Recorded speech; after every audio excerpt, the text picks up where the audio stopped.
Bismillahirrahmanirrahim. Assalamualaikum warahmatullahi wabarakatuh. Anak-anak Bapak yang kelas 6 yang dirahmati Allah Subhanahu wa taala, pada kali ini jumpa lagi bersama Bapak dalam channel Muhammad Asri. Tentunya masih membahas tentang materi USPAI tahun 2022 yang sesuai dengan kisi-kisi. Nah, pada hari ini karena kita sudah mendekati dengan ujian UAS PAI tahun 2022, maka pada bagian ke-6 ini atau pertemuan ke-6 ini kita akan bahas dari soal nomor 26 hingga nomor 35.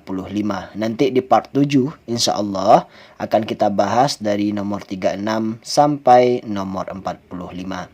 Nah, bagi anak-anak Bapak yang ingin mendapatkan materi full dalam pembahasan dari awal sampai akhir, silahkan simak video ini dari awal hingga akhir dan nanti informasinya akan Bapak sampaikan di akhir video ini. Terima kasih.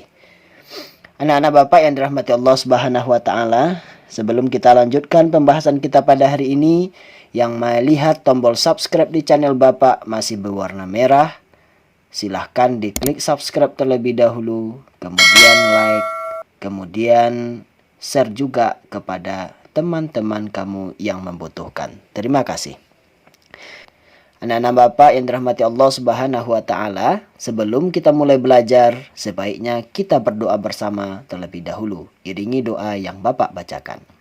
A'udzubillahi minasyaitonirrajim. Bismillahirrahmanirrahim. Raditu billahi rabba wa bil islam madina wa bi muhammadin nabiyya wa rasula rabbi zidni ilma warzuqni fahma. Ya Allah, tambahilah ilmuku dan pertinggilah kecerdasanku. Amin. Semoga dengan membaca doa sebelum belajar ini, Allah bukakan hati kita dan mudahkan kita untuk menerima materi PAI yang Bapak sampaikan dalam video ini. Amin ya rabbal alamin. Anak-anak Bapak yang dirahmati Allah Subhanahu wa taala, sesuai yang Bapak sampaikan tadi, kita akan bahas materi USPAI tahun 2022 pada pertemuan yang ke-6 ini, yaitu kisi-kisi nomor 26 sampai 35. Dalam video ini dibahas materi dan juga dibuat contoh soal. Oke, mari kita mulai. Kisi-kisi nomor 26. Di kisi-kisi nomor 26 ini yaitu pada KD 3.11, memahami tata cara bersuci. Materi yang akan dimunculkan atau soal yang akan muncul berkaitan dengan tata cara bersuci. Ini merupakan materi kelas 1 semester 1. Untuk level kognitifnya ialah level 1, yaitu pengetahuan dan pemahaman. Anak-anak Bapak yang dirahmati Allah Subhanahu wa taala. Nah, ini berarti membahas tentang tata cara bersuci. Contoh indikator soalnya ialah disajikan narasi atau pernyataan tentang tata cara bersuci, peserta didik dapat mengelompokkan cara bersuci yang benar. Berarti anak-anak Bapak harus tahu bagaimana tentang cara bersuci. Oke. Nah, materinya ialah tata cara bersuci. Yang pertama, setelah buang air kecil atau buang air besar, kencing atau berak, maka kita beristinja. Ketika kita berhadas kecil, maka kita berwudu atau bertayamum. Ketika kita berhadas besar, maka kita mandi wajib. Ketika badan kita kotor setelah beraktivitas, maka kita mandi. Ketika terkena najis kecil, kita memercikkan air ke tubuh atau benda yang terkena najis kecil. Ketika terkena najis sedang, maka kita mencucinya hingga bersih, sampai hilang bentuk, hilang baunya, rasa, dan warnanya.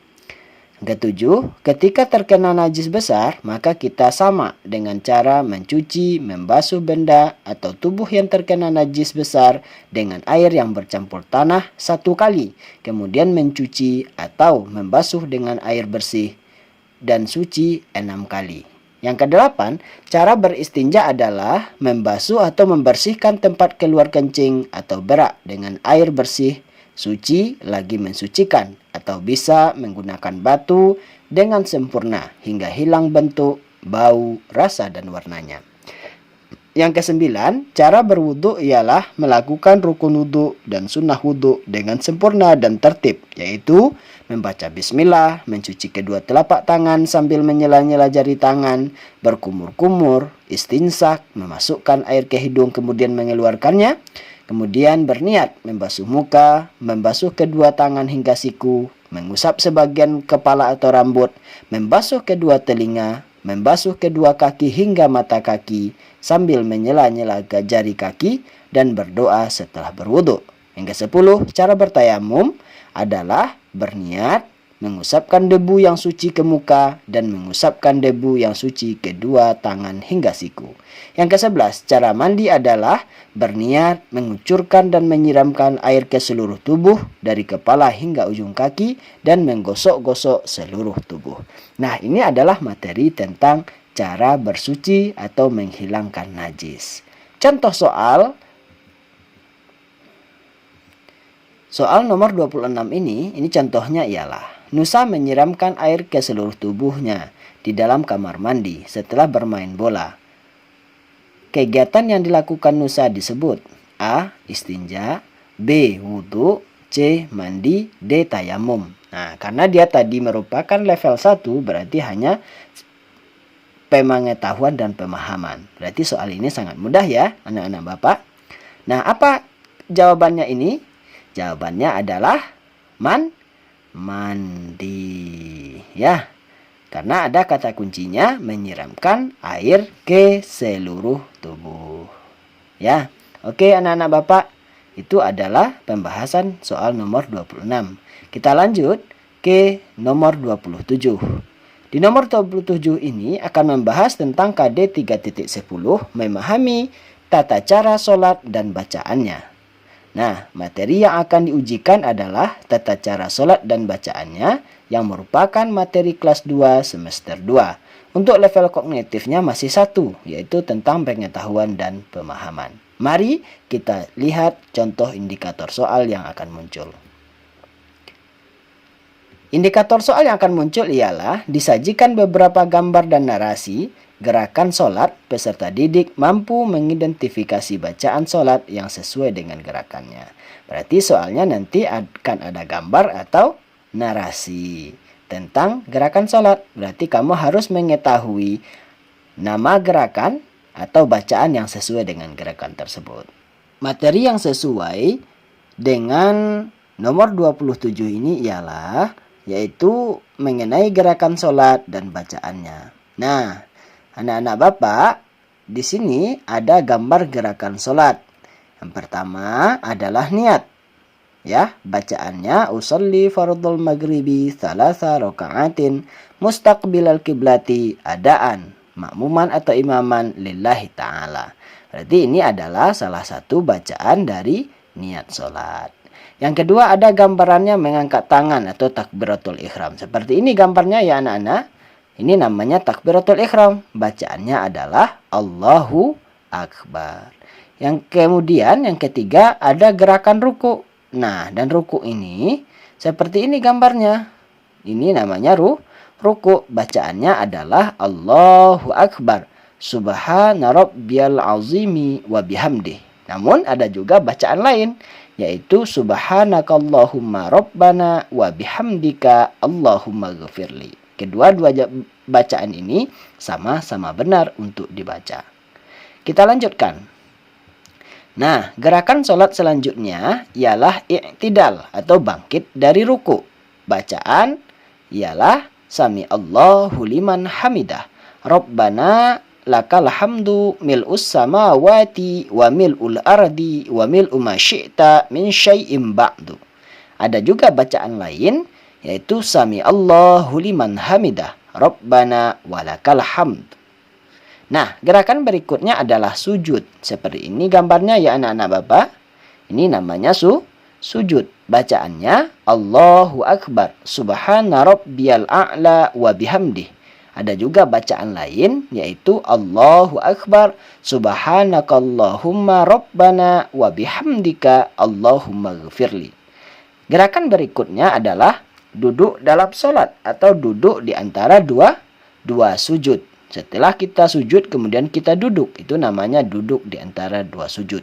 Bacaannya adalah Allahu Akbar, Rabbighfirli warhamni wajburni warfa'ni warzuqni wahdini wa'afini wa'fu anni.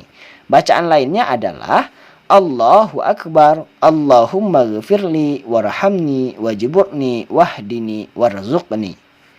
Nah, kita lanjutkan. Gerakan terakhir dalam ibadah sholat ialah duduk tasyahud akhir. Nah, kalau duduk tasyahud, ada duduk tasyahud awal, ada duduk tasyahud akhir. Duduk tasyahud akhir ini bacaannya lengkap. Kalau duduk tasyahud awal bacaannya hanya sampai Allahumma sholli ala Sayyidina Muhammad.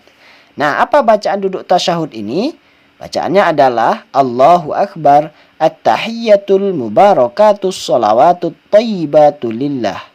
Assalamu alayka ayyuhan nabi wa rahmatullahi wa barakatuh. Assalamu alayna wa ala ibadillahi salihin. Asyhadu an la ilaha illallah wa asyhadu anna Muhammadan abduhu wa rasuluh.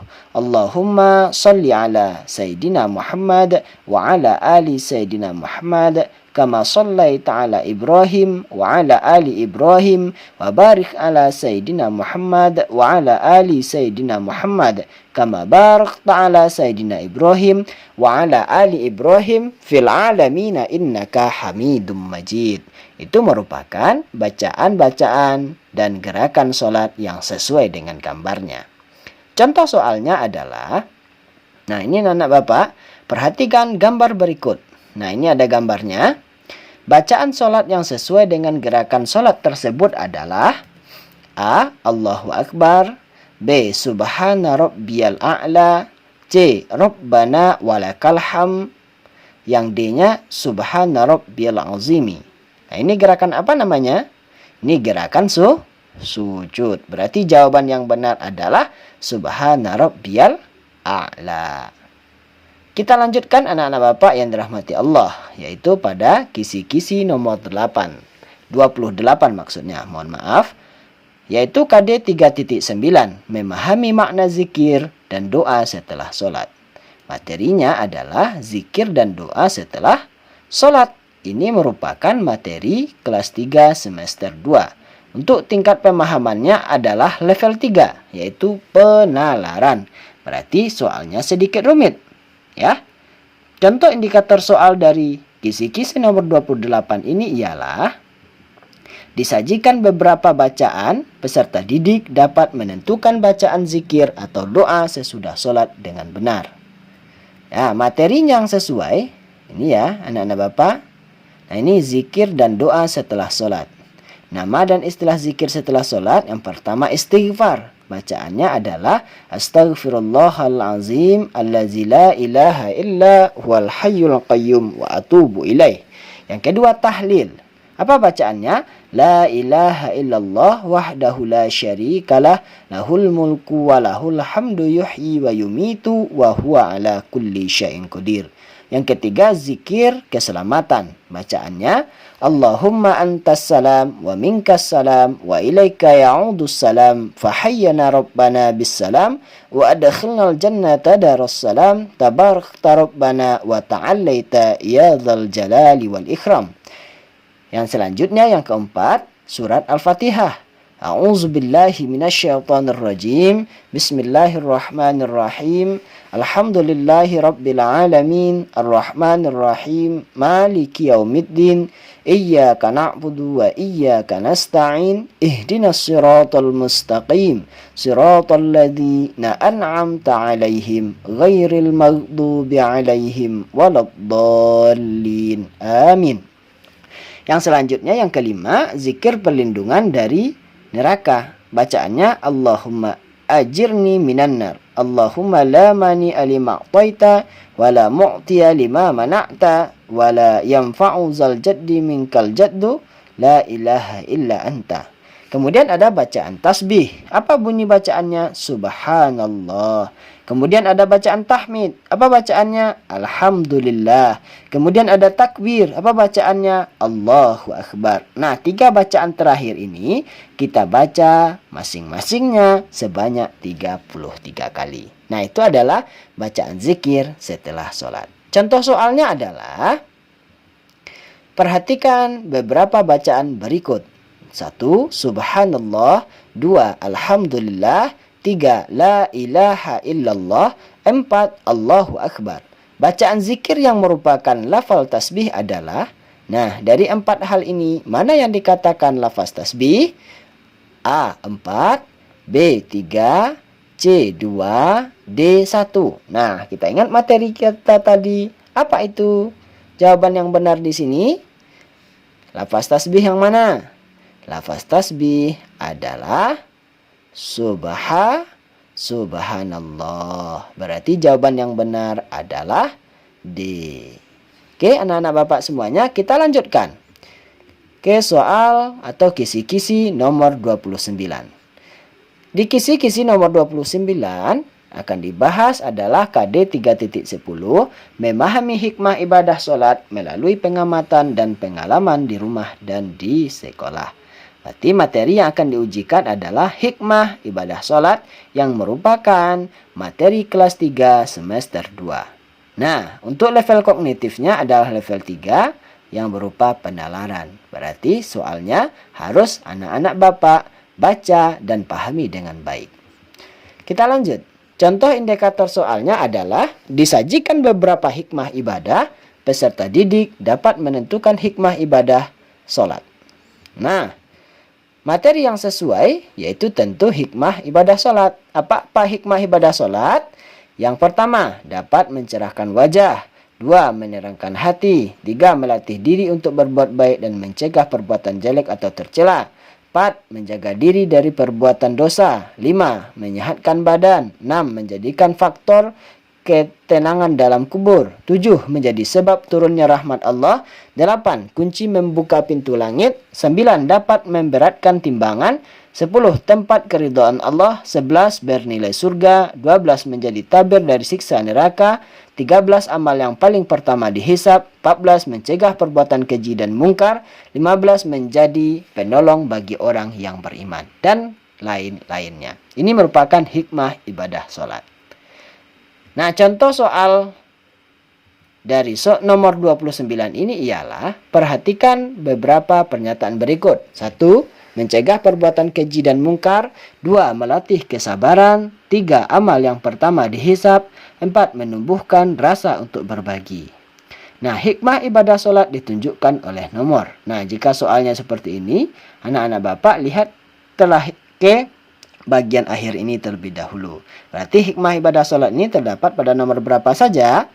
Apakah 1 dan 2 pada opsi A, atau B 1 dan 4, atau C 2 dan 1, atau D 3 dan 2? Jawaban yang benar adalah yaitu 1. Mencegah perbuatan keji dan mungkar, dan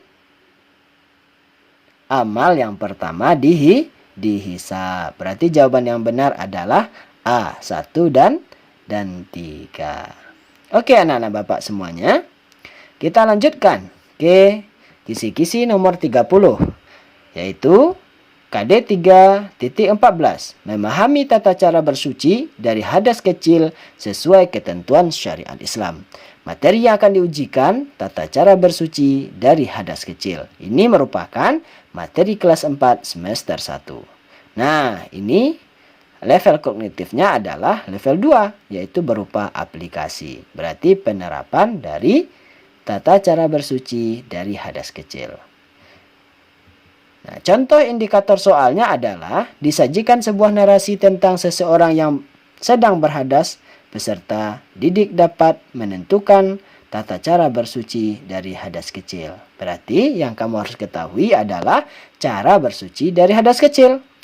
Apa materi yang sesuai? Materi yang sesuai yaitu cara bersuci dari hadas kecil. Cara bersuci dari hadas kecil ialah berwudu atau bertayamum. Nah, dia dua aja caranya. Kalau tidak berwudu berarti bertayamum. Bagaimana cara wudu? Ialah melakukan rukun wudu, sunnah wudu dengan sempurna dan tertib, yaitu membaca bismillah, mencuci kedua telapak tangan sambil menjela-jela jari tangan, berkumur-kumur, beristinsak, berniat, membasuh muka, membasuh kedua tangan hingga siku, mengusap sebagian rambut atau kepala, membasuh kedua telinga, membasuh kedua kaki hingga mata kaki sambil menyela-nyela jari kaki dan berdoa setelah wudhu. Cara bertayamum adalah berniat, mengusapkan debu yang suci ke muka dan mengusapkan debu yang suci kedua tangan hingga siku. Nah, itu cara bersuci dari hadas kecil. Apa contoh soalnya? Contoh soal nomor 30 adalah, aku dan teman-temanku berwudhu karena mau sholat di masjid. Dalam perjalanan ke masjid tiba-tiba tidak sengaja aku mengeluarkan angin atau kentut dengan suara pelan dan tidak ada seorang pun yang tahu. Maka yang harus aku lakukan adalah A. Mandi, B. Istinja, C. Tayamum, D. Wudhu. Oke anak-anak Bapak, jawaban yang benar adalah berwudhu. Karena di sini ada kata kuncinya berwudhu. Karena dia berhadas kecil, maka dia harus berwudhu kembali. Oke anak-anak Bapak, sudah paham ya sampai soal nomor 30 ini. Kita lanjutkan ke soal nomor 31. Nah, di kisi-kisi nomor 31 ini, yaitu KD 3.10, memahami hikmah puasa Ramadan yang dapat membentuk akhlak mulia. Berarti materinya adalah tentang hikmah puasa Ramadan, yang merupakan materi dari kelas 5 semester 1. Untuk level kognitif pada soal ini adalah level 3, penalaran. Berarti kamu harus memahami soal dengan baik. Oke? Contoh indikator soalnya ialah disajikan beberapa pernyataan tentang hikmah ibadah, peserta didik dapat menentukan hikmah puasa dengan benar. Berarti ini akan membahas tentang hikmah puasa. Maka materi yang akan kita bahas adalah mengenai hikmah ibadah puasa. Apa hikmahnya? Yang pertama, ungkapan rasa syukur kepada Allah. Yang kedua, melatih kejujuran dan sifat amanah serta disiplin. Yang ketiga, menanamkan rasa kasih sayang terhadap sesama. Yang keempat, sehat jasmani dan rohani. Yang kelima, melatih kesabaran dan pengendalian diri. Yang keenam, menambah dan meraih ketakwaan. Yang ketujuh, menanamkan rasa kasih sayang dan peduli, dan lain-lainnya. Oke, ini adalah hikmah ibadah puasa. Apa contoh soalnya? Simak berikut ini. Soal yang ke-31. Perhatikan beberapa hikmah ibadah. 1. Melatih kejujuran. 2. Menyehatkan jasmani dan rohani. 3. Melatih kesabaran. 4. Meringankan beban orang lain. Yang kelima, menghindarkan perbuatan buruk. Dari beberapa hikmah ibadah tersebut, hikmah ibadah puasa terdapat pada A. 1, 2, dan 5. B. 1, 2, dan 3. C. 4, 5, dan 1. D. 2, 3, dan 4. Ayo kita lihat lagi materi yang tadi ya. Nah, kalau berdasarkan materi, maka jawaban yang benar adalah 1. Melatih kejujuran. Yang kedua, menyehatkan jasmani dan rohani. Yang ketiga, melatih kesabaran. Ya, berarti jawaban yang benar adalah 1, 2, dan 3. Jawabannya adalah B. Oke, anak-anak Bapak, kita lanjutkan ya. Oke, kisi-kisi nomor 32. Di kisi-kisi 32 membahas tentang KD 3.7, memahami hikmah zakat, infak, dan sedekah sebagai implementasi rukun Islam. Materi yang akan diujikan ialah hikmah, infak, dan sedekah. Ini merupakan materi kelas 6 semester 2. Dan level kognitifnya masih level 3, yaitu penalaran. Berarti kamu harus paham soalnya. Nah, indikator soal yang akan muncul ialah disajikan beberapa pernyataan tentang hikmah ibadah. Peserta didik dapat menemukan hikmah infak dengan benar. Nah, materi yang sesuai tentu tentang hikmah infak dan sedekah. Apa hikmahnya? 1. Memudahkan Allah dalam usaha mencari rezeki. Dimudahkan Allah dalam usahanya mencari rezeki. Yang kedua, sebagai wujud syukur akan nikmat yang Allah berikan. Yang tiga, Allah akan menambah rezeki kepadanya. Yang keempat, akan diperhatikan dan dijaga oleh Allah. Yang kelima, tidak akan disia-siakan dan dibiarkan oleh Allah. Yang keenam, didoakan oleh malaikat agar selalu memperoleh kebaikan. Yang tujuh, hati menjadi tenang dan tentram, jauh dari stres, kegelisahan, dan penyakit kejiwaan lainnya. Yang kedelapan, mendapatkan pahala dari Allah. Yang kesembilan, dihapus sebagian dosanya. Yang kesepuluh, tidak akan menjadi seorang yang pemboros dan dijauhi dari perbuatan kikir. Yang kesebelas, tidak akan pernah merasa kekurangan rezeki. Yang kedua belas, mendapatkan rezeki yang halal, berkah, dan bermanfaat. Ini adalah hikmah infak dan sedekah. Contoh soal nomor 32. Perhatikan pernyataan berikut dengan teliti. 1. Menghindari perbuatan buruk. 2. Meningkatkan kedisiplinan. 3. Tidak akan menjadi seorang yang pemboros dan jauhi dari sifat kikir. 4. Mendapatkan rezeki yang halal, lebih berkah dan bermanfaat. Dari beberapa hikmah ibadah tersebut, hikmah infak terdapat pada nomor A. 1 dan 4, B. 2 dan 3, C. 1 dan 4, D. 3 dan 4. Oke anak-anak Bapak, jawaban yang benar adalah yaitu 3 dan 4. Berarti jawabannya adalah D. Oke, anak-anak Bapak semuanya, kita lanjutkan ya ke soal atau kisi-kisi nomor 33. Kisi-kisi nomor 33 membahas tentang memahami kisah keteladan Nabi Adam.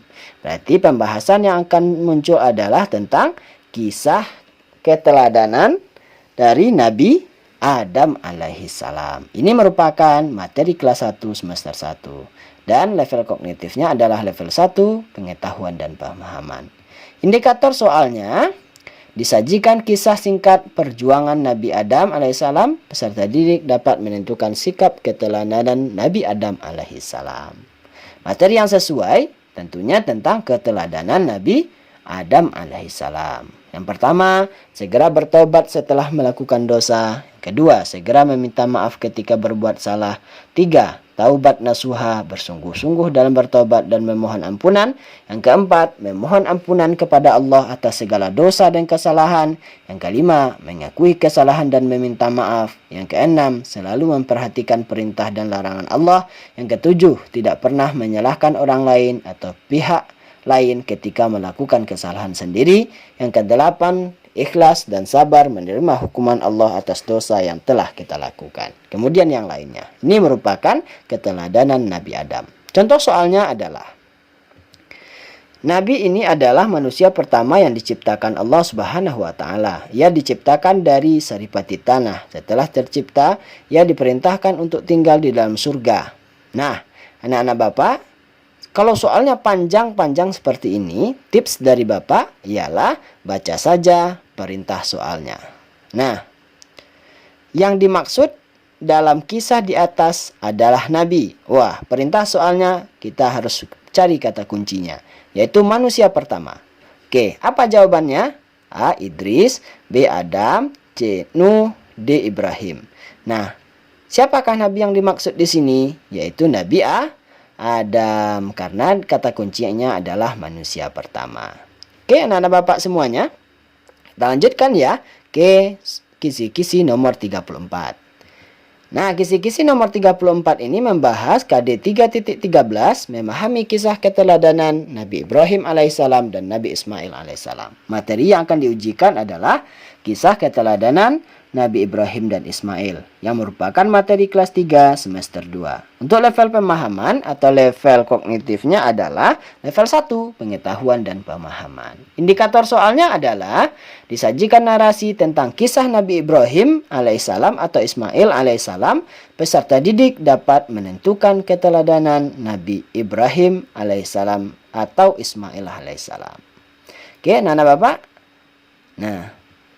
Oke, kita lanjutkan. Materi yang sesuai adalah keteladanan Nabi Ibrahim dan Ismail. Apa keteladanan mereka? Pertama, keteladanan Nabi Ibrahim. 1. Meyakini akan adanya Allah sebagai Tuhan dan sesembahan manusia. 2. Selalu taat atau istiqomah dalam menjalankan perintah Allah. 3. Sabar dalam menjalani semua perintah Allah dan sabar dalam berdakwah. 4. Memiliki semangat mencegah kemungkaran dengan cara yang baik dan menegakkan kebenaran serta keadilan dengan cara yang benar. Yang kelima lainnya, keteladanan Nabi Ismail. 1. Taat kepada orang tua dan juga taat kepada perintah Allah. Yang kedua, selalu taat, ikhlas tanpa paksaan dalam menjalankan perintah Allah. Yang ketiga, selalu yakin bahwa pertolongan Allah pasti akan datang apabila kita ikhlas dalam menjalani perintah Allah Subhanahu wa taala. Keempat, lain-lainnya. Contoh soal itu penyembelihan hewan. Nah, kita pakai tips yang tadi ya anak-anak Bapak. Nah, kalau panjang soalnya, kita lihat saja. Apa pertanyaannya? Pertanyaannya ini sudah Bapak tandai dengan warna merah. Perilaku terpuji yang dapat diteladani dari kisah di atas adalah... Nah, ini berarti berhubungan pertanyaannya. Kita baca dulu ke atas. Penyembelihan hewan kurban diawali oleh sejarah pengorbanan Nabi Ibrahim alaihissalam. Dia diperintah oleh Allah Subhanahu wa taala untuk menyembelih putranya sendiri Ismail. Meski berat dan tak tega, dia rela mengorbankan Ismail semata-mata karena kecintaannya kepada Sang Khalik. Keyakinan dan keikhlasan kepada Allah Subhanahu wa taala akhirnya berbuah manis karena Allah Subhanahu wa taala menggantikan Ismail dengan seekor domba. Apa perilaku terpuji dan yang harus kita teladani dari kisah di atas? Apakah A. Tidak lalai meski memiliki banyak harta? Atau B. Lebih mencintai Allah Subhanahu wa taala dibandingkan apapun? Atau C. Nabi Ibrahim alaihissalam menentang perintah Allah? Atau D. Nabi Ismail alaihissalam menentang perintah Allah? Oke, sudah tahu ya jawaban yang benar?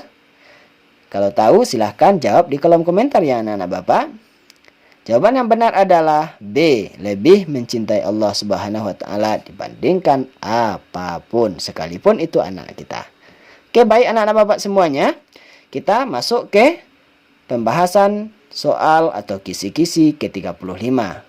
Di kisi-kisi 35 ini akan memuat KD 3.16, memahami kisah keteladanan Nabi Ayub alaihissalam. Berarti pembahasannya atau soal yang akan muncul ialah mengenai kisah keteladanan Nabi Ayub alaihissalam yang merupakan materi kelas 4 semester 1, yaitu level kognitifnya level 1, pengetahuan dan pemahaman. Contoh indikator soalnya, disajikan narasi tentang kisah Nabi Ayub alaihissalam, peserta didik dapat menentukan keteladanan dari Nabi Ayub alaihissalam. Apa keteladanan Nabi Ayub? Ayo kita simak anak-anak Bapak semuanya. Pertama, selalu tabah dan sabar menerima ujian dan cobaan dari Allah. Yang kedua, selalu taat dan ikhlas beribadah kepada Allah dalam keadaan apapun. Yang ketiga, bersyukur kepada Allah atas semua nikmatnya. Yang keempat, menyadari bahwa segala sesuatu itu pemberian Allah dan akan kembali kepada Allah. Yang kelima, tetap berbaik sangka dengan apa yang kita dapatkan, tidak menyalahkan Allah atau mengerutu dengan apa yang menimpa kita. Yang keenam, menepati janji dan sumpah.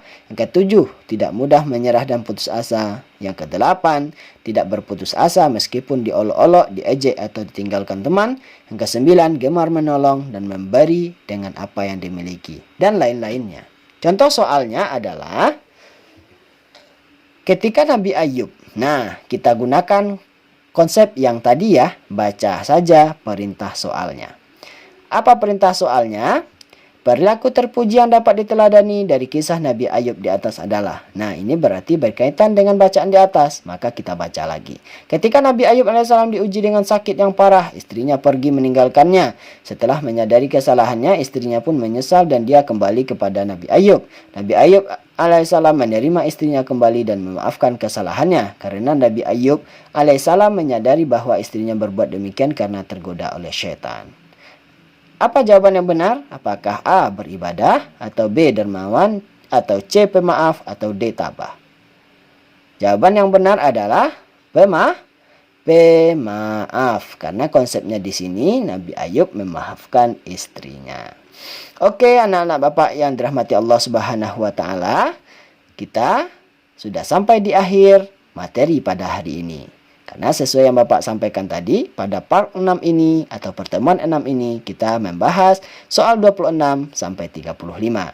Sampai jumpa lagi pada part berikutnya yang insya Allah kita update hari berikutnya, yaitu part 7 yang membahas soal nomor 36 sampai 45. Oleh karena itu jangan lupa klik tombol subscribe pada channel Bapak ini, kemudian aktifkan lonceng notifikasinya agar mendapatkan video terbaru dari Bapak, kemudian kamu like video ini dan share kepada teman-teman kamu. Terima kasih, sampai jumpa lagi bersama kami. Wassalamualaikum warahmatullahi wabarakatuh.